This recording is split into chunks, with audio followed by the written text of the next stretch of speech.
Listín Diario editorial for June 17th of 2023. The Emerging Values. Today's young people under 30 years of age do not act in life with the same scale of values as their parents. Their attitudes toward work, studies, courtship, marriage, and everything that implies long-term commitment do not fit within the framework of their priorities. Their break with the past is reflected in many ways. They no longer feel subservient to the wishes of their parents, and when they can, they take the path of emancipation earlier than ever, as long as they live in full freedom to make their own decisions.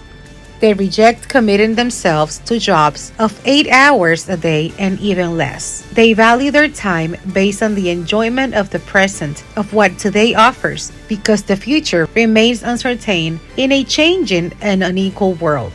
That is why they do not bet on debt to acquire apartments, vehicles, or other high-cost properties, because they are more moderate in material ambitions. A characteristic that labor experts are already beginning to validate is the attitude of this generation of not using their talent or workforce with remuneration condition or minimum wages or promises of increases for performance. In the short-term mentality, heavily influenced by earning enough to support a lifestyle of fun, more time for leisure, with a license to experience love affairs or sexual without commitments. Those of the new generation build a model of society that is not yet defined.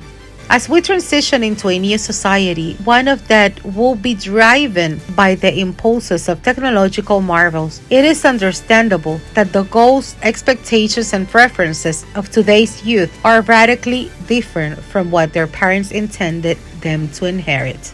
Identify these emerging values should be an urgent task for those who design and formulate public policies, because the world of tomorrow will be totally different from the one we live in today. For Listín Diario, voiceover and translations by Indira Rodriguez.